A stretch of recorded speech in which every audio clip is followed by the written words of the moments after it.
Hello welcome back everyone. So दोस्तों, उम्मीद करता हूँ आप मस्त होंगे और औसम तरीके से प्रैक्टिस भी कर रहे होंगे। ओके, जैसे कि आपको बताया, टॉप 10 न्यूमेरिकल सीरीज है PYQs की, जिसको ऑलमोस्ट हम इसकी फिनिशिंग की तरफ धीरे धीरे बढ़ रहे हैं और मतलब ऑलमोस्ट हम +2 की फिजिक्स को कवर अप कर चुके हैं, जिसमें एक यूनिट आपकी बची है जिसको मैं कवर अप करने वाला हूँ बहुत औसम तरीके से।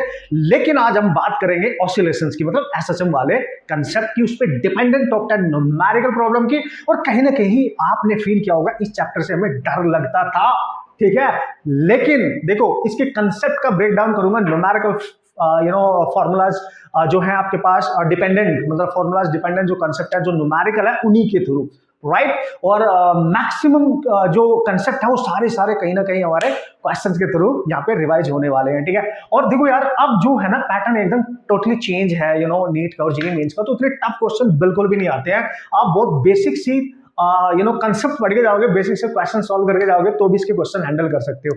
दूसरी बात, क्या सर, देखो हर साल इससे जो क्वेश्चन आते हैं, एक आएगा, एक तो 100% आएगा या 2 आएंगे मैक्सिमम। बहुत कम हुआ है कि 3 क्वेश्चन आए हैं, बट 1 से 2 आप मान के चलो, है ना, 1 to 2 आप दिमाग में लेके चलो।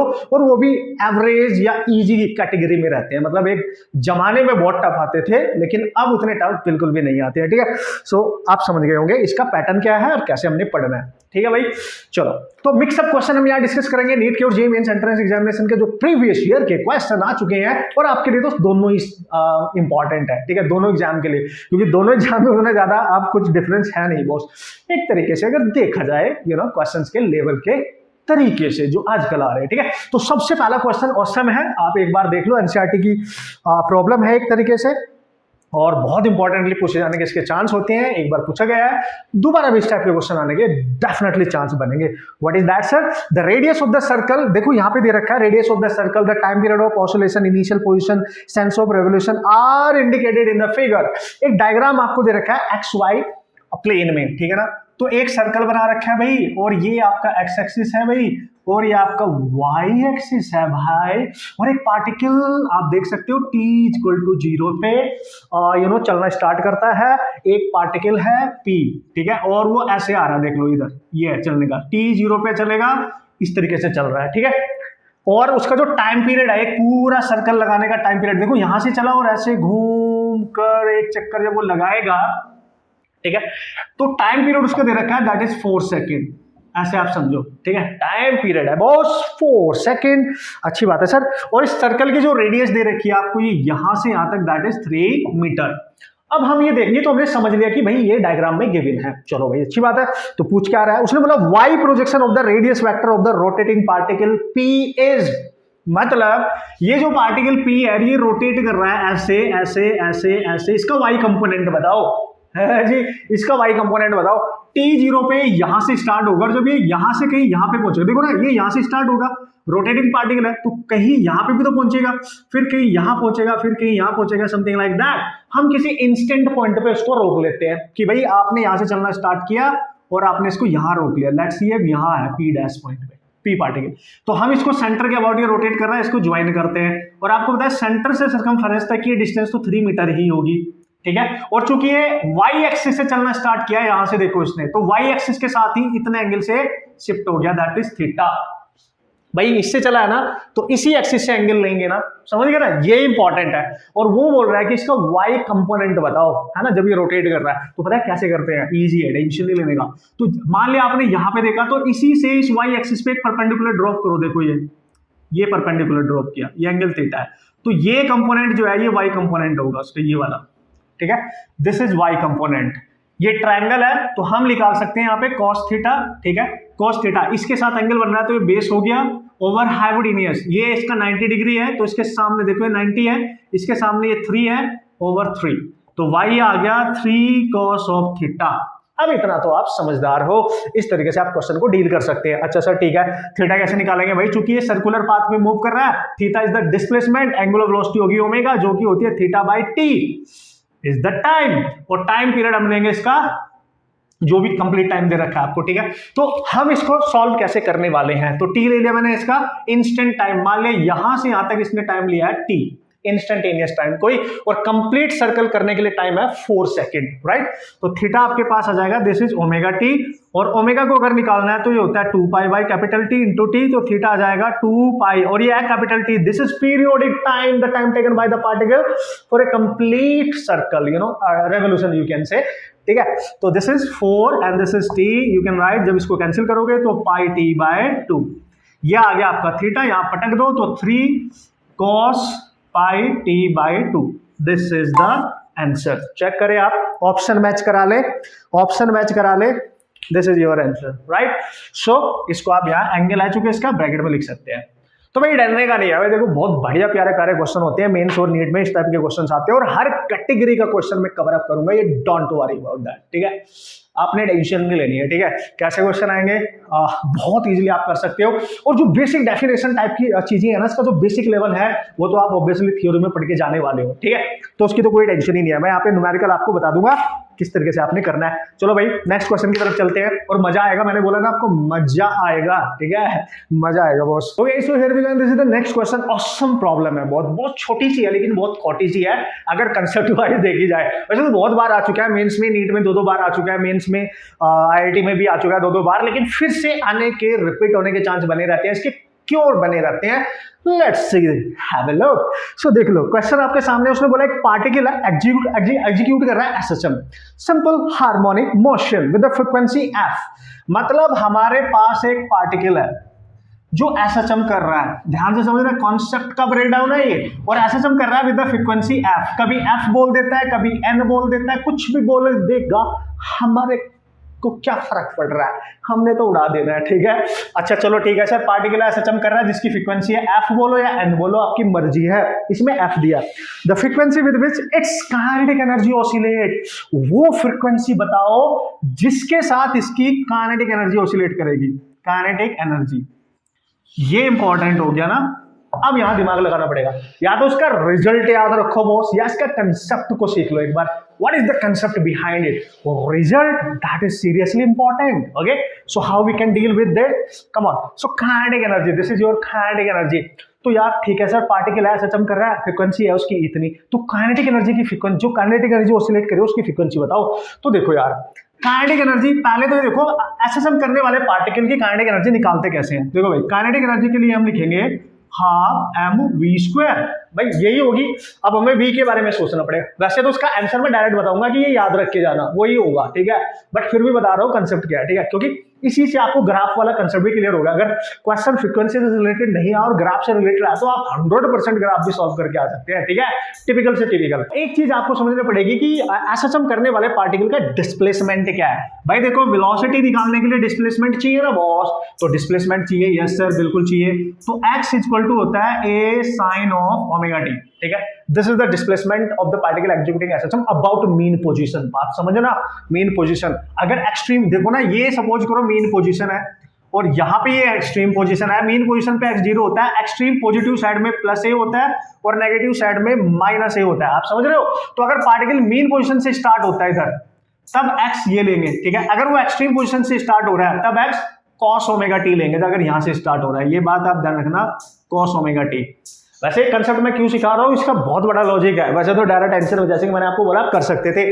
तो हमें तो वेलोसिटी चाहिए, तो डिफरेंशिएट कर दो dx ओवर dt, तो a साइन का हो जाएगा cos ओमेगा टी, आपको पता होगा, और ओमेगा टी भी एक फंक्शन है एक तरीके से, तो टाइम का डिफरेंशिएशन 1 होता है, ओमेगा से मल्टीप्लाई कर दो, ये बन गया v, तो v आ गया a omega cos of omega T. भाईजान ध्यान देना, इसको उठा के आप पटक दो, तो काइनेटिक एनर्जी इक्वल टू आ जाएगी हाफ एम, और v की जगह लिखेंगे a omega cos of square omega t, इसको आप लिख सकते हो half m a square omega square cos of square omega t.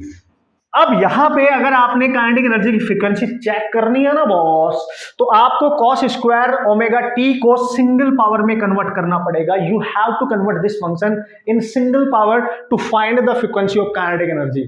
तो देखो कितना बड़ा सॉल्यूशन है इसके पीछे, इसलिए हमें रिजल्ट याद रखना बहुत जरूरी होता है, ठीक है। अभी करके दिखाऊंगा ना, तो और देखना। तो cos स्क्वायर को हम ऐसे फंक्शन में कन्वर्ट करें जिसमें सिंगल पावर हो, तो कैसे करेंगे, cos 2 ओमेगा टी का फॉर्मूला क्या होता है, 1 minus 2 sine of square omega t, ये होता है सर, होता है कि नहीं। नो नो नो, cos वाला है ये, तो cos वाला यूज करेंगे, ठीक है, क्योंकि cos को रिप्लेस करना है तो 2 cos of square omega t minus 1, तो ये -1 इधर आके प्लस हो जाएगा, 2 omega t plus 1 equal to 2 cos square omega t. ये फॉर्मूला है, सबने पढ़ा होगा, ठीक है। तो 2 हटा दो यहाँ से, ठीक है। मैं लिख लूंगा cos स्क्वायर ओमेगा टी की जगह मैं लिख सकता हूँ cos of 2 omega t plus 1 और बाई 2, इसके जगह लिख सकता हूँ, ठीक है। तो हो जाएगा 1/4 m a square omega square, और इसकी जगह लिख दूंगा मैं cos of 2 omega t plus 1। आप ध्यान से देखें, क्योंकि 2 ये वाले 2 से मल्टीप्लाई करके 4 हो गया। अब ये फंक्शन एक तरीके से अगर आप देखो सिंगल पावर वाले में कन्वर्ट हो चुका है, ठीक है। और यहाँ पे cos की पावर 1 हो गई है, लेकिन उसका जो t का कोफिशिएंट है ये 2 ओमेगा हो गया। जबकि जब पार्टिकल एग्जीक्यूट कर रहा था SHM, तो देखो यहाँ पे साइन ओमेगा है, फ्रीक्वेंसी ओमेगा, और ओमेगा को आप क्या लिख सकते हो 2 पाई एफ, तो एफ फ्रीक्वेंसी है, और यहाँ पे 2 ओमेगा है बॉस, तो 2 into 2 pi F, this is 4 pi F, यानी 2 टाइम्स ज्यादा हो गई ना। देखो ये 2 पाई एफ है, ये 4 है, तो 2 टाइम्स ज्यादा हो गई। यानी इससे पता चल रहा है कि यहाँ 2 ओमेगा आ रहा है, यहाँ पे केवल ओमेगा आ रहा है, ठीक है। तो काइनेटिक एनर्जी की फ्रीक्वेंसी को हम अगर एफ डैश माने तो ये इनिशियल की डबल होती है, याद रखियो, इनिशियल की डबल होती है। और अगर आपसे काइनेटिक एनर्जी की ना पूछ के पोटेंशियल एनर्जी की पूछेगा तो भी इनिशियल से डबल होती है, याद रखना भाई, तो भी इनिशियल से डबल ही होगी, ठीक है। This is really awesome problem, है कि नहीं है। और आप अगर एक चीज ध्यान से देखेंगे, यहाँ पे काइनेटिक एनर्जी को हमने कन्वर्ट किया in terms of time, in terms of time, और cos स्क्वायर ओमेगा टी। अगर आप इसका ग्राफ बनाओगे ना, यहाँ पे लिखी है काइनेटिक एनर्जी वर्सेस टाइम, और अगर पार्टिकल मीन पोजीशन से स्टार्ट हो रहा है, फॉर मीन पोजीशन, क्वेश्चन में क्लियर बोला ग्राफ बनाओ जी। तो देखो ये cos स्क्वायर ओमेगा टी है, मतलब cos का ग्राफ होगा, यहां से स्टार्ट होगा, ऊपर से, जीरो से स्टार्ट नहीं होगा, ऊपर से, और ऐसे ऐसे ऊपर कोई चलता रहेगा, क्योंकि cos का ग्राफ है और स्क्वायर है, नेगेटिव में जाएगा ही नहीं, ठीक है, ये होगा। और अगर सर वो मतलब एक्सट्रीम पोजीशन से स्टार्ट होता तो यहाँ cos ओमेगा टी लेते फिर हम, ठीक है, यहाँ cos ओमेगा टी लेके फिर इसको डिफ्रेंशिएट करते, तो साइन आता, तो साइन का स्क्वायर होता, फिर ग्राफ ऐसा बनता आपका, यहां से स्टार्ट होके बनता, फिर ऐसे ये बनेगा फ्रॉम एक्सट्रीम पोजीशन, ठीक है, ये एक्सट्रीम पोजीशन के लिए बनता। काइनेटिक एनर्जी वर्सेस टाइम का ग्राफ है ये, टाइम का, वेरी इंपॉर्टेंट, ध्यान रखना भाई। तो एक क्वेश्चन के पीछे कितने सारे कंसेप्ट है वो सब बता दिए मैंने, ग्राफ भी पता चल गया आपको, ये भी पता चल गया, फ्रीक्वेंसी डबल हो गया, अब याद रख सकते हो डायरेक्टली, अब आपको मजा आ जाएगा, ठीक है।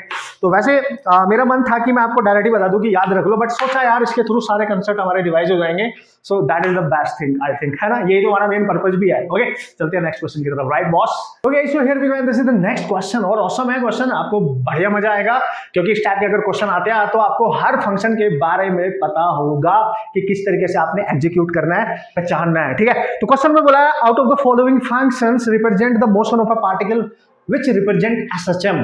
जो भी फंक्शन आपको दे रखे हैं, जो भी 4 ऑप्शन आपको दे रखे हैं, इसमें कौन सा वो फंक्शन है जो SHM को रिप्रेजेंट करेगा, ठीक है। सबसे पहला आपको दिया है y sine of omega t minus cos of omega t. पहले मैं लिख लेता हूं तो मजा आएगा, ठीक है, तो मजा आएगा, आपको डायरेक्ट तरीका बता रहा हूं, ठीक है। फिर है साइन क्यूब ओमेगा टी, ठीक है, y equal to sine of cube omega t. फिर तीसरा क्या है सर, y इक्वल टू, तीसरा है बॉस 5 cos, ठीक है, 5 ऑफ cos, ठीक है, 3 pi by 4 minus that is 3 omega t. This is the next function, and the last function is what, y is equal to 1 plus omega t plus omega t का square, which represent SHM। कौन सा SHM को represent करेगा? तो भाई एक भी हो सकता है, एक से ज्यादा फंक्शन भी हो सकते हैं, क्वेश्चन को इस तरीके से डिजाइन करा गया है। तो एक बेस्ट तरीके बताता हूँ, वैसे तो बहुत टाइम लेगा, अगर स्टैंडर्ड वे में जाओगे आप, एक एनालिटिकल वे को फॉलो करोगे तो बहुत टाइम लेगा यार क्वेश्चन सॉल्व करने में, डायरेक्ट सीख लो यार। देखो भाई, पहले ऑप्शन को अगर देखा जाए, जब भी कभी साइन और कॉस फंक्शन का, ध्यान से समझना क्या बता रहा हूं, very important boss, direct technique है ये। जब भी कभी ऐसे पूछे कि बहुत सारे फंक्शन आपको गिवन हो, बताओ कौन सा फंक्शन SHM बनाएगा, सिंपल हार्मोनिक मोशन। सबसे पहले तो आपको पता होना चाहिए नेसेसरी कंडीशन फॉर SHM। दुनिया में कोई भी मोशन अगर SHM हो रही है, तभी पॉसिबल होगा जब उस पार्टिकल का एक्सेलरेशन उस मोशन के डिस्प्लेसमेंट के नेगेटिव साइन के साथ, सिंगल पावर के साथ डायरेक्टली प्रोपोर्शनल होगा। अगर वो लीनियर डिस्प्लेसमेंट है, अगर एंगुलर है, तो उसका angular acceleration directly proportional minus theta, angular displacement, ये कंडीशन होनी चाहिए, माइनस साइन भी होना चाहिए और x की पावर 1 भी। जब तक ये कंडीशन सेटिस्फाई नहीं होगी, वो पार्टिकल एसएचएम नहीं करेगा, ऑसिलेशन कर सकता है पर एसएचएम नहीं करेगा। एसएचएम करने के लिए उसको ये कंडीशन फुलफिल करनी पड़ेगी। बात समझो, ठीक है। अब सर क्या करेंगे उसके लिए, हर पार्टिकल का डिस्प्लेसमेंट दे रखा है, उनका एक्सेलरेशन निकालना पड़ेगा और ये कंडीशन प्रूव करनी पड़ेगी। This will take long time, तेल निकल जाएगा, खासकर मेडिकल में। तो नॉन मेडिकल फटाफट उनका डिफरेंशिएशन स्ट्रॉन्ग होता है तो वो कर लेंगे, बट फिर भी क्यों करना, टाइम बचाना है, कॉम्पिटिशन इज टाइम बचाना है यार, कम टाइम में करना है, तो स्मार्टनेस दिखाओ। चलो डायरेक्ट बताता हूँ तरीका। देखो भाई, whenever there is a function, तो ये डिस्प्लेसमेंट है एज ए फंक्शन टाइम। जब भी कभी किसी फंक्शन में ट्रिग्नोमेट्रिक फंक्शन हो, साइन कॉस के अलावा कुछ और तो होना ही नहीं चाहिए, ठीक है, और रिप्रेजेंट करेगा भी नहीं, ठीक है। साइन और कॉस का कॉम्बिनेशन हो और उनके बीच में या तो माइनस साइन हो या प्लस हो, इन दोनों में से कोई होना चाहिए, मल्टीप्लाई नहीं होने चाहिए। और इनकी दोनों की फ्रीक्वेंसी सेम होनी चाहिए, अलग अलग फंक्शन है, और इनकी पावर भी 1 1 होनी चाहिए। समझ लो, फ्रीक्वेंसी सेम होनी चाहिए, पावर जो है वो 1 होनी। अगर ये चेक कर लिया आपने तो डिफरेंशिएट करने की जरूरत नहीं है, पक्का एसएचएम करेगा।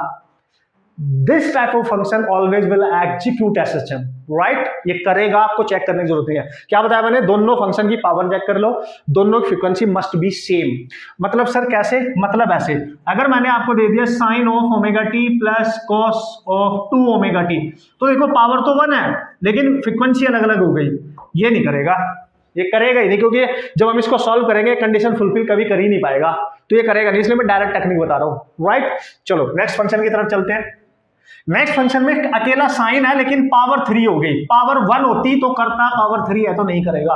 Power must be single, simple power, single power होनी चाहिए, ठीक है, तो नहीं करेगा, इस कंडीशन में नहीं करेगा जैसे वो पूछ रहा है, ठीक है। किसी और के पॉइंट के अबाउट मे बी, बट यहां पे नहीं करेगा, ठीक है। अब थर्ड पे आ जाते हैं। थर्ड पे है 5 कॉस, कॉस की पावर 1 है, ब्रैकेट में है 3π/4 माइनस 3 ओमेगा टी। देखो हमें कोई मतलब नहीं, चूंकि ये सिंगल फंक्शन है, या तो साइन हो या कॉस हो, सिंगल, उसकी पावर 1 होनी चाहिए। यहाँ एंगल कुछ भी हो, हमें कोई मतलब नहीं, करेगा, ये एसएचएम पक्का करेगा। आपको बात समझ में आई। देखो भाई, सिंगल फंक्शन कोई भी हो, जैसे साइन थीटा होना चाहिए या कॉस थीटा होना चाहिए, थीटा कुछ भी हो, पावर देखनी है। और अगर इनका कॉम्बिनेशन है तो या तो sine omega t plus minus cos omega T, यही होना चाहिए, तभी करेगा। फ्रीक्वेंसी अलग अलग होगी, पावर तो सिंगल होनी लाजमी है, फ्रीक्वेंसी अलग होगी तो नहीं करेगा, अदरवाइज करेगा। सिंगल फंक्शन तो हमेशा करेगा, ठीक है। अब इस पे आ जाओ फोर्थ पे। यार सर इसमें तो ना साइन है ना कॉस है, तो एक अलजेब्रिक फंक्शन है, ये बिल्कुल भी नहीं करेगा।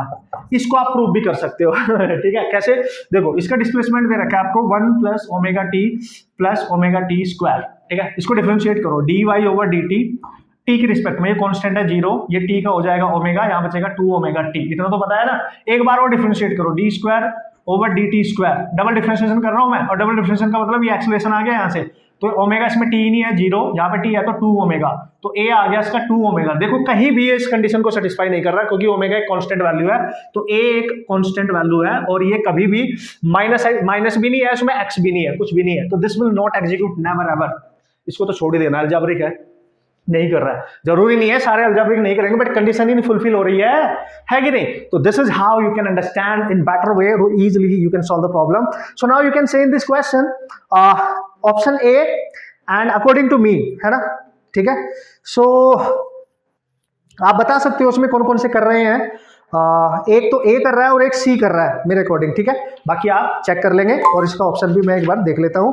सो this is yes yes yes yes C, yes right, this is A and C, ये करेंगे, मतलब ये वाला करेगा और ये वाला करेगा, मतलब अकॉर्डिंगली अगर आपके ऑप्शन भी इसी तरीके से डिजाइन है तो। बाकी तो मैंने कंसेप्ट आपको बता दिया।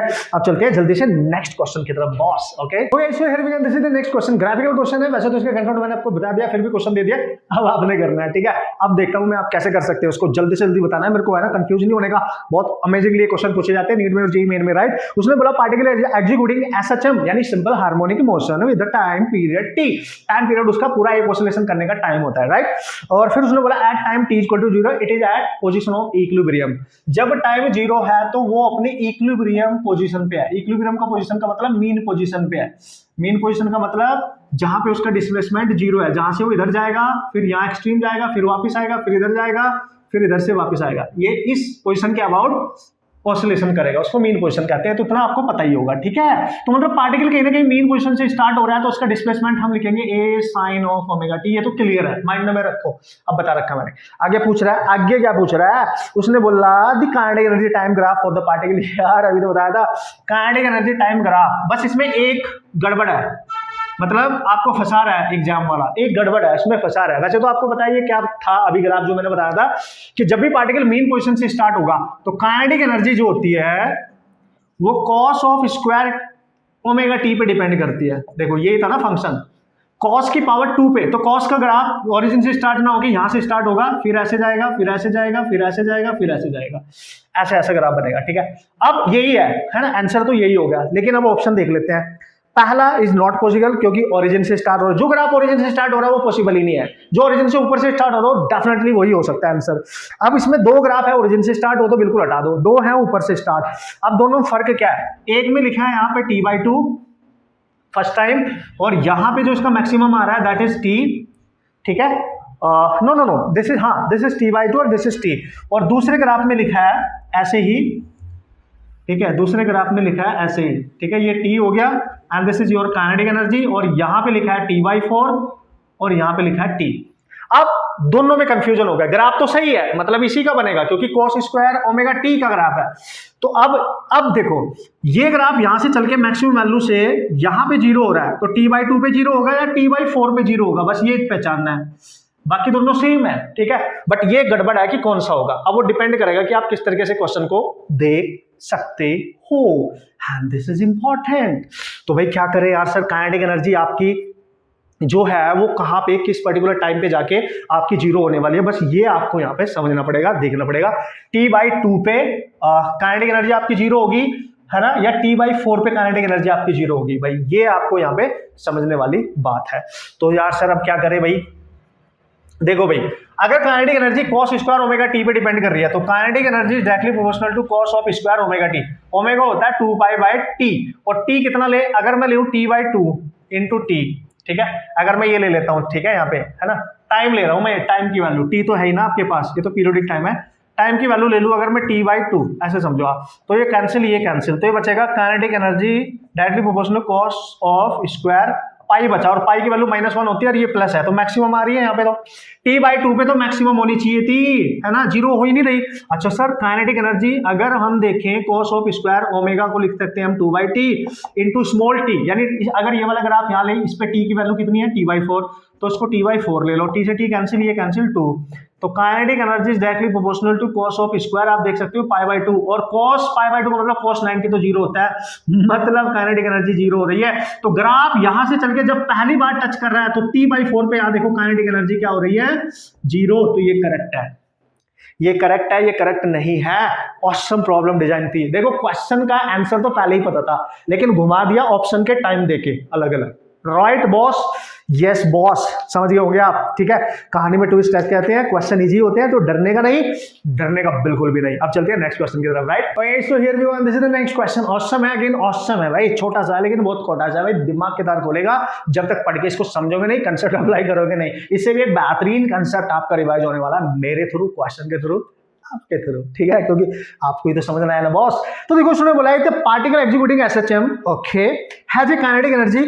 ओह अच्छा, एक पार्टिकल है एसएचएम कर रहा है, उसकी काइनेटिक एनर्जी की वैल्यू दे रखी है, काइनेटिक एनर्जी दे रखी है k0 cos of square omega t. भाई ध्यान से समझना, भाई ध्यान से समझना जरा, अभी बताया था मैंने इसका कंसेप्ट, वैसे अगर आपको याद हो, देखो ये कंसेप्ट कितनी बार रिपीट हो रहे हैं यार। Okay, the maximum value of potential energy and total energy निकालनी है, यानी पोटेंशियल वैल्यू की मैक्सिमम वैल्यू चाहिए और टोटल एनर्जी चाहिए। और आपको पता है जो टोटल एनर्जी होती है वो, अगर मैक्सिमम निकाल रहे हो आप पोटेंशियल एनर्जी, तो जहां पोटेंशियल एनर्जी मैक्सिमम होती है वहां काइनेटिक एनर्जी मिनिमम होती है, पता है ना बात।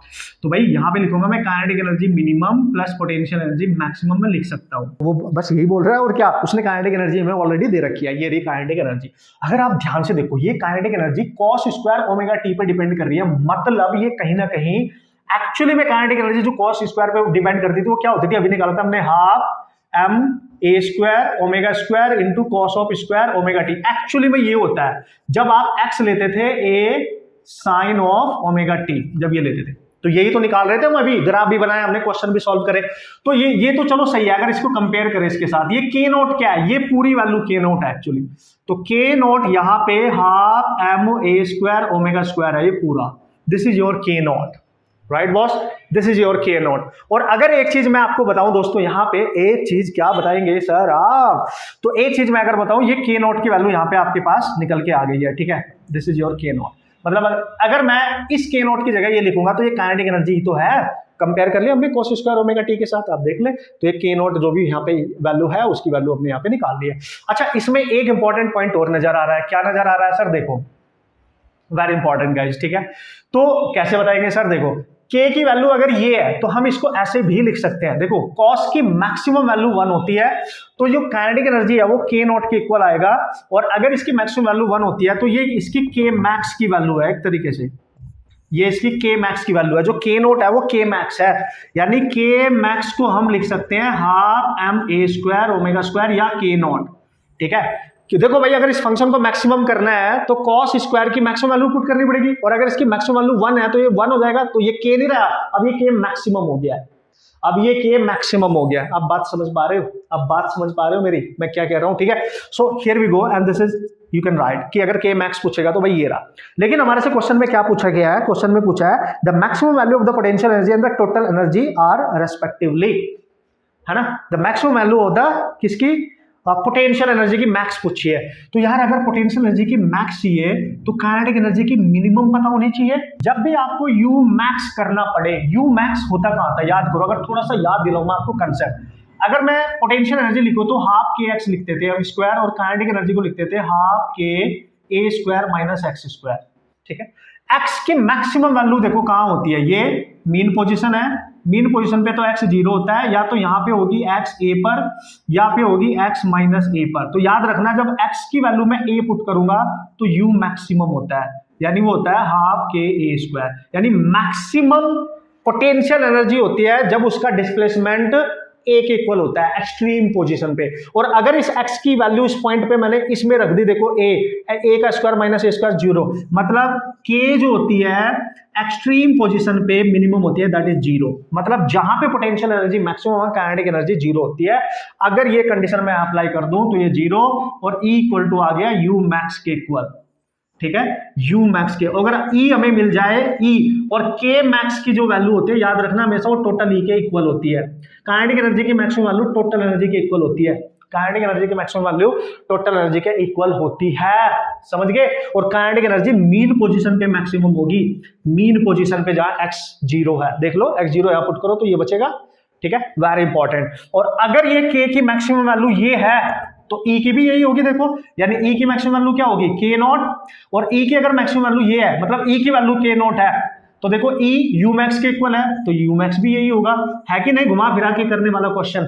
तो E की वैल्यू और मैक्सिमम पोटेंशियल एनर्जी की वैल्यू सेम है k नॉट, चेक करो, सेम है k नॉट, चेक करो ऑप्शन, चेक करो ऑप्शन बॉस, वेरी इंपॉर्टेंट है ना, घुमा फिरा के किस तरीके से आपने डिजाइन बनाना है, किस तरीके से समझना है, सेम है, टोटल एनर्जी और मैक्सिमम पोटेंशियल एनर्जी की वैल्यू k नॉट ही होगी, बात खत्म, ठीक है। चलो आगे बढ़ते हैं, समझ गए होंगे आप, ठीक है। तो ये so here we go, this is the next question, important category है भाई, इसके क्वेश्चन ना बहुत आते हैं इस कैटेगरी के क्वेश्चन, ठीक है। दो कांसेप्ट इसने इस क्वेश्चन में सिंगल क्वेश्चन ने कवर कर लिए। उसने बोला simple harmonic motion is represented by the given displacement, okay, y की वैल्यू दे रखी है 5 और ब्रैकेट लगा हुआ है, इस बात का ख्याल रखना 5 ब्रैकेट के बाहर है, sine of 3 pi t plus under root 3 cos of 3 pi t, ये होना चाहिए, ठीक है, ओके कूल, सेंटीमीटर में है। तो उसने बोला एम्पलीट्यूड बताओ और time period of the motion बताओ, मतलब ये एसएचएम करने वाले पार्टिकल का डिस्प्लेसमेंट है तो इसका एम्पलीट्यूड बताओ, ठीक है, ये क्वेश्चन भी बहुत आते हैं, एम्पलीट्यूड, ठीक है, एम्पलीट्यूड बता दो जी, और इसका टाइम पीरियड भी बताओ, ठीक है जी, निकाल लेंगे, कोई टेंशन नहीं है बॉस, निकाल लेंगे, ठीक है।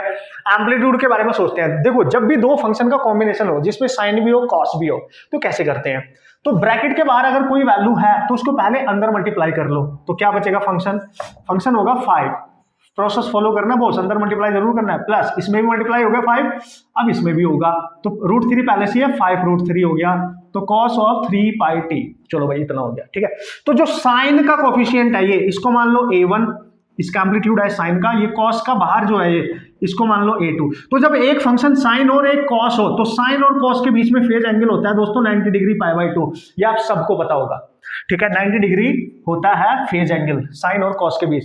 तो जब दो फंक्शन का कॉम्बिनेशन हो प्लस में या माइनस में और उनका एम्पलीट्यूड पूछे तो रिजल्टेंट एम्पलीट्यूड निकालते हैं by using the formula √a1² plus a2² plus 2a1 a2 cos of 5, इनके बीच का फेज डिफरेंस, राइट। इसी का यूज करना है आपने। तो रिजल्टेंट एम्पलीट्यूड आएगा a1 ये रहा 5 प्लस ये रहा 5 √3 प्लस यहाँ पे आएगा देखो 2a1 a2 की वैल्यू पुट करो या ना करो, क्योंकि 5 की वैल्यू 90 है तो cos 90 0 है, तो ये पूरा टर्म 0 हो गया, ठीक है। तो रिजल्टेंट आ गया बॉस 25 प्लस इसको 25 इंटू 3 75, इसको लिखोगे आप 100, दिस इज 10 सेंटीमीटर, चूंकि यूनिट सेंटीमीटर में है ना। तो एम्पलीट्यूड तो आ गया इसका 10 सेंटीमीटर। और एक बार आप चेक कर ले, ठीक है, एक बार आप चेक कर ले, कोई पंगे वाली बात होनी नहीं चाहिए बॉस। अच्छा सर ठीक है भाई, बढ़िया है भाई बढ़िया। तो अब क्या करेंगे सर यार, अब यार टाइम निकालेंगे बस, ये तो आ गया ना हमारा। अब टाइम पीरियड कैसे निकालते हैं ये भी समझ लो भाई, वेरी इंपॉर्टेंट है। चलो भाई देखो, अगर दोस्तों आपको ऐसा क्वेश्चन दे रखा है, मान लिया मैं जैसे ये दे रखा है, इसी को लिख लेता हूं 5 sine of 3πt plus 5 √3 cos of 3πt। दोनों की देखो ये 3πt और ये भी 3π और ये भी 3π, फ्रीक्वेंसी सेम है, यानी t का कोएफिशिएंट दोनों का सेम है। ये इंस्टेंटेनियस टाइम है। हमारे से क्या पूछा है, टाइम पीरियड पूछा है हमारे से। तो जब भी टाइम पीरियड पूछे और दो फंक्शन का कॉम्बिनेशन हो तो टाइम पीरियड हमेशा निकालना है, ध्यान से समझना। देखो इन दोनों का ना सेम एंगल है ये, ठीक है, 3π है 3π है तो कोई दिक्कत नहीं है, ये लो, ठीक है। साइन हो चाहे कॉस हो, दोनों का जो टाइम पीरियड होता है वो 2π होता है, ये ध्यान रखना। कितना होता है सर, 2π। तो अगर यहाँ पे साइन है यहाँ कॉस है और दोनों की ये फ्रीक्वेंसी सेम है तो यहाँ पहले 2π लिखो, डिवाइड में t का कोएफिशिएंट जो होता है उससे डिवाइड कर दो, बस होगी बात। ये कैंसिल, t आ गया 2/3 सेकेंड, डायरेक्ट फंडा बॉस। क्या बोला मैंने, साइन और कॉस है, दोनों की फ्रीक्वेंसी सेम है, ठीक है। तो साइन की पावर अगर 1 है कॉस की भी 1 है तो 2π लिखो और डिवाइड में इनका जो फ्रीक्वेंसी है उससे डिवाइड कर दो, जो बचेगा वही टाइम है। This is your periodic time. Awesome boss, awesome technique बता रहा हूं आपको, ठीक है। इस तरीके से आप क्वेश्चन हैंडल करके आ सकते हैं। और थोड़ा और डिफरेंट क्वेश्चन पूछेगा ना, देखो देखो देखो, आप टेंशन मत लो। मान लिया आपको दिया a plus b sine of omega t और आपसे पूछा इसका एम्पलीट्यूड बताओ। अब बताओ एम्पलीट्यूड। तो देखो भाई ये वाली वैल्यू कांस्टेंट है, इसमें साइन भी नहीं है कॉस भी नहीं है, this is not a harmonic function. जिसमें साइन या कॉस हो एम्पलीट्यूड उसी का कंसीडर किया जाएगा। केवल सिंगल फंक्शन है तो अगर इसका एम्पलीट्यूड पूछेगा वो बी ही होगा, ना कि ए बी, ना कि √a² b², व्हाटएवर कुछ भी। आप समझ गए, साइन का कोएफिशिएंट ही एम्पलीट्यूड है, इससे कोई फर्क नहीं पड़ता, ठीक है। और ले लो, मान लिया आपको दे रखा है y = a plus b sine of omega t plus c cos of omega t, ऐसा फंक्शन आ गया। तो a में साइन नहीं है कॉस नहीं है, ये नहीं काम करेगा। साइन भी है कॉस भी है और इसका एम्पलीट्यूड है b, इसका ऐसी और साइन कॉस में 90 डिग्री का फेज डिफरेंट है तो इसका एम्पलीट्यूड निकालोगे आप √b² प्लस c², ये होगा इसका आंसर। फिर इस तरीके से आपने डिजाइन करने हैं अपने क्वेश्चन, समझ गए, हर चीज मैंने आपको बता दिया। चलो मजा आ गया, आगे बढ़ते हैं नेक्स्ट क्वेश्चन की तरफ, ठीक है बॉस। मजा आ रहा है कि नहीं बॉस? अरे यार सर क्या बात कर रहे हो sir. Okay so here we go, this is the next question, very very very very important for need for JEE Mains, very important. Concept समझ लो, अपने तरीके से बताऊंगा, बहुत औसम तरीके से बताऊंगा। एक्चुअल सॉल्यूशन देखो तो फंस के रह जाओगे क्योंकि लेंथी कैलकुलेशन होगी, ठीक है। चलो कम ऑन, तो इसके थ्रू भी एक नया कंसेप्ट आपके दिमाग में आ जाएगा। A spring of force constant k is cut into length ratio. अगर हमारे पास एक स्प्रिंग है, समझना बात को, ठीक है। ये मान लिया कोई स्प्रिंग है, इस पे मास लटकाया है, आपकी मर्जी है लटकाओ ना लटकाओ, इसका स्प्रिंग कांस्टेंट है के। तो उसने बोला कि इस स्प्रिंग को अगर हम कट कर दें लेंथ रेशियो में, ठीक है, ऐसे ऐसे, तो मान लिया लेंथ L1, ये L2, ये L3 और इनका रेशियो दे रखा है आपको 1:2:3। बात समझना आप कि स्प्रिंग अकेला था, के स्प्रिंग कांस्टेंट था, 3 पार्ट कर दिया आपने, 1, ये 2 और ये नीचे वाला 3, और तीनों का लेंथ रेशियो दे दिया 1:2:3। पता क्या पूछ रहा है, बहुत important, they are connected in parallel अब उनको पैरेलल में कनेक्ट कर दिया है। No no no no, when they are connected in series the new force constant is k dash, when they are connected in parallel the new force constant is k double dash. तो बताओ उनका ratio क्या होगा, ठीक है। वो बोल रहा है कि एक बार इनको सीरीज में कनेक्ट किया गया हर पार्ट को, जैसे पार्ट 1 है, पार्ट 2 है, पार्ट 3 है, समझना। जब इनके अलग अलग पीस कर दिया तो लेंथ L1 का फोर्स स्प्रिंग कांस्टेंट अलग हो जाएगा, इसका अलग हो जाएगा और इसका अलग हो जाएगा। Let's see K1 K2 K3, original K है, समझ गए। फिर वो बोलता है अगर तीनों को मैं सीरीज में कनेक्ट कर दूं, ध्यान से समझना, पहला, दूसरा, तीसरा, ठीक है, सेम मास के साथ लटका दिया मैंने, तो इसका स्प्रिंग कांस्टेंट K1, इसका K2, इसका K3।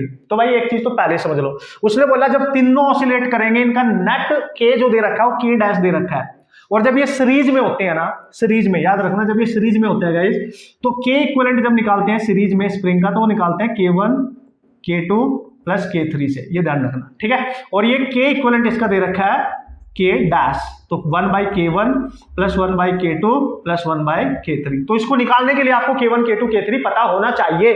और एक बार इसको, ये हो गया पहली कंडीशन। दूसरी कंडीशन, पैरेलल में कनेक्ट कर दिया, पैरेलल में पहला, फिर दूसरा, फिर तीसरा, ऐसे होते हैं पैरेलल में, ठीक है।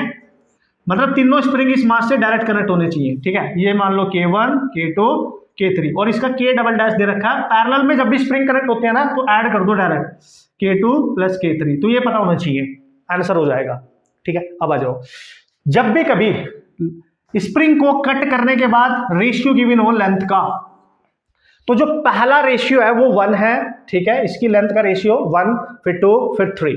तो दोस्तों अगर पहले वाले पार्ट का K1 निकालें, तो सबसे बेस्ट तरीके बता रहा हूं, इन तीनों का सम करो, 1 + 2 + 3, 1 + 2 + 3, और जिस भी लेंथ का, जिस स्प्रिंग का, जिस पार्ट के स्प्रिंग के जिसमें आपने डिवाइड किया है, जिस भी पार्ट का K निकालना हो, उसी की लेंथ वाले नंबर से डिवाइड कर दो, यानी 1, क्योंकि हमने इसको L1 माना है, तो 1 से डिवाइड कर दो, तो K1 और इनटू टोटल जो K था इनिशियल उससे मल्टीप्लाई कर दो। फिर से सुनो, जो भी रेशियो दे रखा है उसको ऐड करो, ठीक है।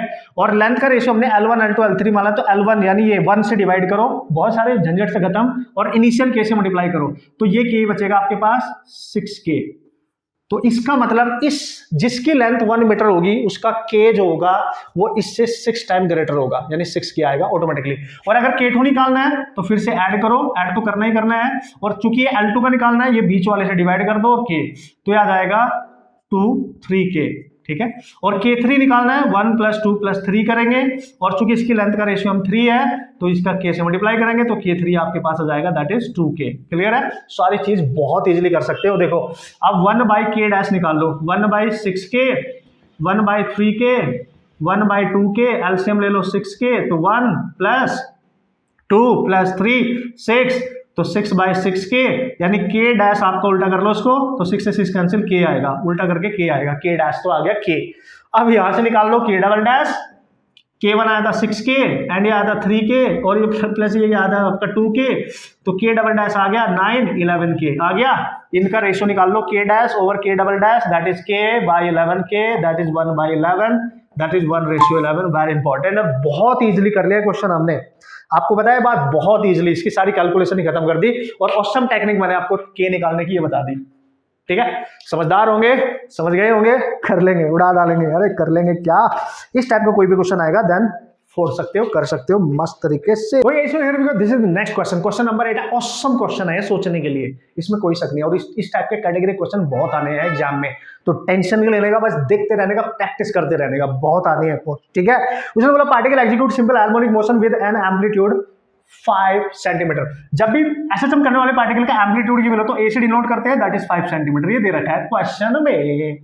Okay, when the particle is at 4 centimetre from the mean position, पहले बना लो, माने मीन पोजीशन है x0 पे, और पार्टिकल यहां ये एक्सट्रीम पोजीशन है xa पर, यानी 5 सेंटीमीटर इसका एक्सट्रीम दे दिया, ठीक है। ए की वैल्यू दे दी, चलो लिख देता हूं मैं +a, और इधर जाएगा तो -a, और यहां से यहां कहीं है पार्टिकल, ये पार्टिकल है, और ये डिस्टेंस दे रखी है आपको 4 सेंटीमीटर, ठीक है, ठीक है ना। उसने बोला when the particle is at 4 centimeter from the mean position, the magnitude of its velocity is equal to that of acceleration। मतलब जब पार्टिकल यहां से निकल के यहां जा रहा होगा, तो यहां पे जो वेलोसिटी है पार्टिकल की वो इक्वल है यहां पे जो उसका एक्सेलरेशन होगा उसके इक्वल है, इसका जो मैग्नीट्यूड है, समझ गए, ठीक है, वो इसके इक्वल एक्सेलरेशन के, मतलब इस पॉइंट पे 4 सेंटीमीटर अवे वेलोसिटी और एक्सेलरेशन दोनों इक्वल है। ध्यान दो, जब एक्स गिवन होता है और वेलोसिटी लिखनी होती है एसोसिएशन करने वाले पार्टिकल की, तो ओमेगा अंडर रूट ए, याद रखना, ए स्क्वायर माइनस एक्स स्क्वायर, ये होता है फॉर्मूला, हमेशा याद होना चाहिए, ये होता है वेलोसिटी का formula in terms of displacement, whenever the displacement is given randomly, समझ गए। और एक्सेलरेशन क्या होता था सर, एक्सेलरेशन होता है ओमेगा स्क्वायर एक्स, अच्छा तो नेगेटिव होता है पर हमने मैग्नीट्यूड लेना है, राइट। सो ये हो गया एक्सेलरेशन। उसने बोला इस पॉइंट पे दोनों सेम है, तो मतलब इक्वल है, तो इक्वल कर दो ना, v इक्वल टू ए, तो omega under root a square minus x square equal to omega square into x, एक ओमेगा कैंसिल, तो यहाँ पे ये दे रखा है 4 की 5, तो 5 का स्क्वायर, एक्स दे रखा है 4 का स्क्वायर, इधर आ जाएगा ओमेगा और एक्स है 4 तो यहाँ पे देखो 25, दिस इज 25 माइनस 16, ये आ जाएगा ओमेगा इंटू 4 और 3, ये बचेगा अंडर रूट में कितना भाई, चेक करो, ठीक है, ये बचेगा 9, तो ओमेगा इंटू 4, ठीक है बॉस, तो ये बचेगा 3, देखो रूट में 9 है तो 3 is equal to omega into 4, भाई ये मल्टीप्लाई में है, तो ओमेगा आ गया दोस्तों 3/4। हमें क्या चाहिए था, हमें क्या चाहिए बॉस, क्वेश्चन में पूछा कि टाइम पीरियड बताओ, जब हमने एंगुलर फ्रीक्वेंसी निकालनी तो टाइम पीरियड नहीं निकाल सकते भाई, टाइम पीरियड का फॉर्मूला कैसे, 2π/t एंड दिस इज 3/4 उत्तरी, अच्छा तो यहाँ पे सॉल्व करो, तो क्रॉस मल्टीप्लाई करो, 4 हो जाएगा 2π में, तो 8π/3 इतना सेकंड, इससे आगे सॉल्व किया होगा क्या, नहीं, चलो ठीक है, आंसर आ गया, ठीक है ओके इजीली भाई, जैसे बोला फॉलो करो, फॉर्मूला याद होने चाहिए, बात खत्म, मैंने बोला ना फॉलो करो, फॉर्मूला याद होने चाहिए बॉस, तो पहले दिन से मैं आपको सिखाने की कोशिश कर रहा हूँ, ठीक है, ऑसम तरीके से, ठीक है।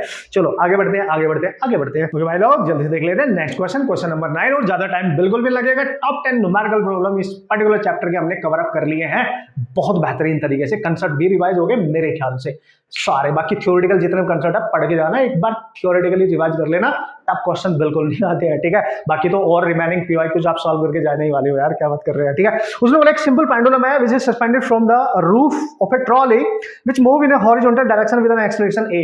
देखो भाई, एक ट्रॉली है, ये ट्रैक है कोई, ठीक है, ट्रॉली है, ट्रॉली के टायर है, ऐसे होगी, ये टायर है, ये ट्रॉली है, इसकी रूफ से एक पेंडुलम को लटकाया गया जिसका ये इस तरीके से लटकाया गया, और ये यहाँ पे ऐसे ऐसे एसएसएम करेगा, और ये ट्रॉली आगे जा रही है एक्सेलरेशन a के साथ, ठीक है। अगर ये खड़ी होती, इसका एक्सेलरेशन 0 होता, इफ इसका एक्सेलरेशन 0 होता, तो इसका जो ये पेंडुलम है, इसका बॉब है जिसका मास m है, ये इसकी लेंथ है l, तो ये जो टाइम पीरियड यहाँ पे ऑसिलेट कर रहा है, ऐसे जाएगा, फिर नीचे आएगा, फिर ऊपर जाएगा, फिर नीचे आएगा, ऐसे ऑसिलेशन का टाइम पीरियड तब इसका होता है 2π√L/g, वो दे भी रखा है। अगर ये गाड़ी नहीं चल रही होती, लेकिन ये गाड़ी चल रही है, अगर ये चल रही है तो उस पर एक स्यूडो फोर्स लगेगा, अगर मैं इसका एबीडी बनाऊं ना अंदर ही अंदर, समझना, गाड़ी जा रही है आगे तो स्यूडो फोर्स लगेगा पीछे, मतलब गाड़ी के चलने की वजह से मैकेनिक्स में हमने पढ़ा था, इस पे एक फोर्स उसके अपोजिट लगता है, और वो कैसे निकालते हैं, इसका मास और गाड़ी का एक्सेलरेशन और इसका वेट इटसेल्फ mg, तो इसका नेट इफेक्टिव जी इधर आएगा बॉस, देखो mg नीचे को लग रहा है, इसका एक फोर्स इधर लग रहा है, इनका रिजल्टेंट इधर आएगा, तो इसका g इफेक्टिव होगा अंडर रूट में, क्योंकि इनके बीच में 90 डिग्री का एंगल है, देखो a स्क्वायर और g square plus g square, तब अब इसका टाइम पीरियड होगा 2π√L/g, नहीं ये होगा ये, तो इसकी जगह लिखेंगे a square plus g square, तो यहाँ पे g की जगह आपको लिखना पड़ेगा under root a square plus g square, ये याद रखना इंपॉर्टेंट है, इफेक्टिव g बोलते हैं इसको, अगर गाड़ी चल रही है तो तब जी की वैल्यू ये होगी, तो यही पूछा उसने कि बताओ यहाँ पे जी इस कंडीशन में क्या होगा, that is not g minus a not g plus a, that is under root g square plus a square. G minus a g plus a तब होता है जब अगर लिफ्ट में है और ऊपर नीचे जा रहा है, समझ गए होंगे, लिफ्ट में है ऊपर नीचे जा रहा है तो जी इफेक्टिव लेते हैं, रिजल्टेंट जी यार, ठीक है, समझ गए। चलो चलो आगे बढ़ते हैं, तो दिस इज बहुत इंपॉर्टेंट क्वेश्चन माना जा सकता है डिक्टो आने के लिए, डिक्टो नीट में जेई में डिक्टो। उसने बोला एक्सटी ग्राफ दे रखा है, एक पार्टिकल जो एसएचएम कर रहा है, XT graph displacement time graph, तो देखो भाई ग्राफिकल क्वेश्चन आने के काफी चांस बने रहते हैं, और ग्राफ कुछ ऐसे दे रखा है, राइट, समझना, डिस्प्लेसमेंट वर्सेस टाइम ग्राफ, और चूंकि ओरिजिन से स्टार्ट हो रहा है तो क्लियर है कि एक्स की इक्वेशन आप लिख सकते हो, दिस वन साइन फंक्शन का ग्राफ है, देखो ओरिजिन से स्टार्ट होकर चल रहा है कि नहीं, तो ये देख के बता सकते हो एक्स वर्सेस टी, इतना समझ जाया करो, ठीक है। और उसने इसके कुछ दे रखे हैं कि इसकी जो मैक्सिमम वैल्यू है ये 1 है, ये 0 है, तो यहाँ पे -1 होना चाहिए, और इसका टाइम पीरियड यहाँ 4 सेकंड पे कंप्लीट हो रहा है, एक साइकिल, नो 8 सेकंड पे, 4 तो हाफ साइकिल है यहाँ, और ये है 8 सेकंड, ठीक है, इस पे कंप्लीट हो रहा है, और उसके बाद यहाँ पे 12 पे, है ना, पक्का यही है ना भाई, पूरी साइकिल यहाँ पे कंप्लीट हो रही है, फिर 12 पे कंप्लीट हो रही है, तो 4 8 no, this is what, this is not, this is this is 12 क्योंकि 4 का डिफरेंस है ना, ठीक है। तो ये वैल्यूज आपको दे रखी हैं ऑलरेडी ग्राफ में। फिर क्या पूछा है उसने, बोला एक्सेलरेशन ऑफ द पार्टिकल है t equal to 4/3 second. t equal to 4/3 second पे किसी इंस्टेंट टाइम पर उसका एक्सेलरेशन बताओ। जब भी ऐसा क्वेश्चन आए कि एक्सटी ग्राफ गिवन और एक्सेलरेशन पूछे भाई, एक्सेलरेशन पूछे भाई, तो पहले देख लो ये जो एक्सटी ग्राफ है ये किस फंक्शन का है, ए साइन ओमेगा टी का है या ए कॉस ओमेगा टी का है। अगर साइन का है तो ओरिजिन से स्टार्ट हो रहा है, कॉस का है तो कहीं ऊपर से स्टार्ट होता है ऐसे ऐसे, और ऐसा तो यहां से स्टार्ट हो नहीं रहा है, तो भाई ये वाला तो नहीं लेंगे, ठीक है। अब बचा ये x, ठीक है। तो x इक्वल टू है हमारे पास a sine of omega t. अगर आपको डायरेक्ट फॉर्मूला याद नहीं है तब बता रहा हूं मैं, ठीक है। तो अब आप एक्सेलरेशन निकालने के लिए पहले इसको एक बार डिफरेंशिएट करो, dx ओवर dt, इससे मिलेगी वेलोसिटी, अगर वेलोसिटी पूछता तो, ठीक है। तो a साइन का हो जाएगा cos ओमेगा टी और ओमेगा टी का इंटू ओमेगा, तो भाई v आ गया आपका a omega cos omega t. अगर वेलोसिटी पूछता ना, वेलोसिटी, तो a की वैल्यू एम्पलीट्यूड होता है, इस ग्राफ की सबसे मैक्सिमम वैल्यू ये रही 1, ये है एम्पलीट्यूड, ठीक है। ओमेगा हम निकाल लेते हैं, ओमेगा होता है देखो, ओमेगा 2π/t होता है पीरियोडिक टाइम, तो 2π/t पीरियोडिक टाइम आधी साइकिल ये आधी है, तो ये रहा यहां से यहां तक का टाइम 8 सेकंड, ये पीरियोडिक है, तो π/4 ये ओमेगा आ गया, खत्म। तो यहां से वेलोसिटी आ जाएगी आपकी, क्योंकि टी दे रखा है उसने, टी की वैल्यू कि किस टाइम पे निकालना है, टी की वैल्यू दे रखी इतनी, आप पुट कर देंगे ओमेगा ओमेगा सब पुट करके आंसर आ जाएगा। लेकिन हमसे एक्सेलरेशन पूछा है, एक बार और डिफरेंशिएट कर दो, क्योंकि a इक्वल टू होता है dv ओवर dt, समझ में आ रहा होगा ना, यस। तो यहाँ a ओमेगा लिखेंगे, cos का डिफरेंशिएशन होता है माइनस साइन ओमेगा टी, और ओमेगा टी का करोगे इंटू ओमेगा, तो एक्सेलरेशन आ गया ये ओमेगा ओमेगा का square into sine of omega t, ये आ गया एक्सेलरेशन। अगर आप याद रख सकते थे इसको ध्यान से डायरेक्ट, तो ये करने की जरूरत ही नहीं थी, क्योंकि मैं समझा रहा हूं तो मेरे को बताना पड़ेगा, ठीक है। अब सारी वैल्यू देखो पुट कर दो, तो एक्सेलरेशन आएगा ए है 1, ओमेगा कितना आया π/4, तो π/4 का स्क्वायर लिख दो, और साइन ऑफ π/4 लिख दो, इंटू टी दे रखा है 4/3, 4 से 4 कैंसिल दोस्तों, और ये हो गया पाई का स्क्वायर, दिस इज पाई का square, this is 16 into sine के अंदर बचा यहाँ पाई, यहाँ 3, पाई/3 का मतलब 180/3 यानी 60, तो इसको लिखोगे पाई स्क्वायर बाई 16। अच्छा एक चीज हो रहा है, माइनस भी है, तो ये हो गया 60। साइन 60 की वैल्यू कितनी होती है याद करो, √3/2, तो this is √3/2। Now you can right √3 pi square by 32, और माइनस भी है ऑप्शन में, अगर माइनस साइन के साथ है तो वही करना, नहीं है तो प्लस लेके करना। This should be the answer, ठीक है, this should be the answer. तो इसका मतलब कौन सा आंसर सही है sir, D option, √3 pi square by 32 और माइनस भी है। देखो इसमें प्लस वाला भी है, लेकिन चूंकि माइनस एक्यूरेट है, दोनों ऑप्शन है, प्लस वाला भी माइनस वाला भी, तो माइनस एक्यूरेट है तो माइनस वाला टिक करके आना बॉस, ठीक है, ये बात समझ लेना, ठीक है। अगर उसमें सारे प्लस प्लस होते तो प्लस लेते फिर हम।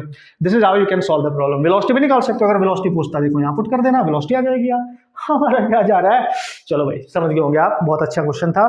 तो ये थे आपके top 10 numerical problem most important इस पर्टिकुलर चैप्टर से। होप सो, उम्मीद करता हूं कि आपने इसको एंजॉय किया होगा, आपने प्रैक्टिस करी होंगी, अच्छे तरीके से आप समझ गए होंगे कंसेप्ट, और जाके सारे क्वेश्चन आप फोड़ने वाले हैं मस्त तरीके से, ठीक है। समझ गए ना बॉस, अच्छे से प्रैक्टिस करते रहना, क्योंकि बहुत जल्दी मैं सब कुछ ये कवर अप करके रहूंगा, और अभी बहुत टाइम है। अगर हम नीट की बात करें, जेईई मेंस ऑलरेडी आ चुका है, आप तो बिल्कुल तैयार रहे, मेंटली अपना रिवीजन करते रहे, अपने सारे नोट्स बढ़िया से तैयार करके जाए, उनको सारे फॉर्मूले को अपने दिमाग में एंटर करके जाए, आराम से क्वेश्चन आप सॉल्व करके आने वाले हैं। 99% प्लस टारगेट है हमारा इस बार, ये ध्यान रखना, जेईई मेंस, ठीक है, सेकंड अटेम्प्ट, राइट। और नीट के लिए हमारे पास अभी ऑलमोस्ट 1 मंथ है, तो बढ़िया तरीके से हम सारी चीज कवर अप करते रहेंगे। और अब तो आपके पास एनसीईआरटी और जो उसके सेलेक्टेड क्वेश्चंस हैं, एसेशन रीजन क्वेश्चन भी आ रहे हैं बहुत जल्द, फोड़ के आएंगे यार फिजिक्स में यार। बस आप बने रहना मेरे साथ, ठीक है, और मेहनत करते रहना, खुश रहना, पॉजिटिव रहना, राइट। माइंडसेट आपका बहुत हेल्दी और पॉजिटिव होना चाहिए। Okay guys, all the best.